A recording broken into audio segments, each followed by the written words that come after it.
ഗൾഫിലേക്ക് വിസ നൽകാമെന്ന് വാഗ്ദാനം ചെയ്ത് സംസാരശേഷിയില്ലാത്ത വീട്ടമ്മയെ കബളിപ്പിച്ച് 17 പവനോളം സ്വർണവും ഒരു ഐഫോണും തട്ടിയെടുത്ത കേസിൽ യുവാവ് അറസ്റ്റിൽ. തിരൂർ പെരിന്തല്ലൂർ സ്വദേശി റാഷിദാണ് കുന്നംകുളം പോലീസിന്റെ പിടിയിലായത്. മണികണ്ഠേശ്വരം സ്വദേശികളായ ദമ്പതികളെയാണ് ഇയാൾ തട്ടിപ്പിനിരയാക്കിയത്. പരാതിക്കാരിയെപ്പോലെ അറസ്റ്റിലായ പ്രതിയും സംസാരശേഷിയില്ലാത്തയാളാണ്. സംസാരശേഷിയില്ലാത്തവരുടെ സോഷ്യൽ മീഡിയ ഗ്രൂപ്പുകൾ വഴിയാണ് റാഷിദ് പരാതിക്കാരിയുമായി സൗഹൃദം സ്ഥാപിച്ചത്. തുടർന്ന് പേഴ്സണൽ ചാറ്റിലൂടെ ഭർത്താവിന് ഗൾഫിൽ ജോലി തരാമെന്ന് വാഗ്ദാനം ചെയ്തു. പണം തന്നാൽ ഗൾഫിൽ കൊണ്ടുപോകാമെന്ന് പറഞ്ഞ് വിശ്വസിപ്പിച്ചു.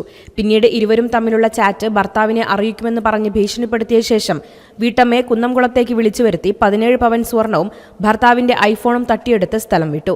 ഇതോടെ യുവതി കുന്നംകുളം പോലീസ് സ്റ്റേഷനിലെത്തി പരാതി നൽകുകയായിരുന്നു. ഇവിടെ വെച്ച് വിസയുമായി ബന്ധപ്പെട്ട ചില വ്യാജരേഖകളിൽ ഒപ്പിടുവിപ്പിച്ച ശേഷം വീട്ടമ്മയുടെ കൈവശമുണ്ടായിരുന്ന 17 പവൻ സ്വർണ്ണാഭരണങ്ങളും ഏകദേശം 50,000 രൂപ വിലമതിക്കുന്ന ഐഫോണും റാഷിദ് കൈക്കലാക്കുകയായിരുന്നു.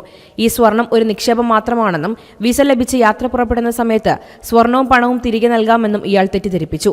സ്വർണവും ഫോണും കൈക്കലാക്കിയ ഉടൻ തന്നെ Rashid mobile phone switch off ചെയ്ത് ഒളിവിൽ പോവുകയായിരുന്നു. വിസ ലഭിക്കുന്നതിൽ കാലതാമസം നേരിടുകയും പലതവണ ശ്രമിച്ചിട്ടും റാഷിദിനെ ഫോണിൽ ബന്ധപ്പെടാൻ കഴിയാതെ വരികയും ചെയ്തതോടെയാണ് തങ്ങൾ കബളിപ്പിക്കപ്പെട്ടെന്നും പരാതിക്കാരിക്ക് മനസ്സിലായത്. ഇതോടെ ഇവർ കുന്നംകുളം പോലീസിൽ നേരിട്ടെത്തി പരാതി നൽകുകയായിരുന്നു. ദമ്പതികളുടെ പരാതിയെ തുടർന്ന് കുന്നംകുളം പോലീസ് കേസ് രജിസ്റ്റർ ചെയ്ത് അന്വേഷണം ആരംഭിച്ചു. സൈബർ സെല്ലിന്റെ സഹായത്തോടെ നടത്തിയ തിരച്ചിലിലാണ് പ്രതി എറണാകുളത്ത് ഒളിവിൽ കഴിയുന്നതായി കണ്ടെത്തിയത്. തുടർന്ന് പ്രത്യേക അന്വേഷണ സംഘം എറണാകുളത്തെത്തി റാഷിദിനെ കസ്റ്റഡിയിലെടുക്കുകയായിരുന്നു. News desk media vision.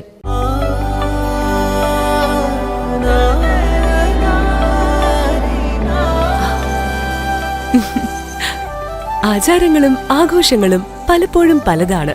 അതുപോലെ തന്നെയാണ് നമ്മൾ അണിയുന്ന ആഭരണങ്ങളും.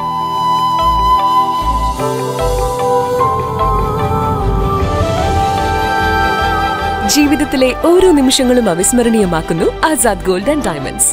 Azad gold and diamonds, Thazhepalam, Tirur.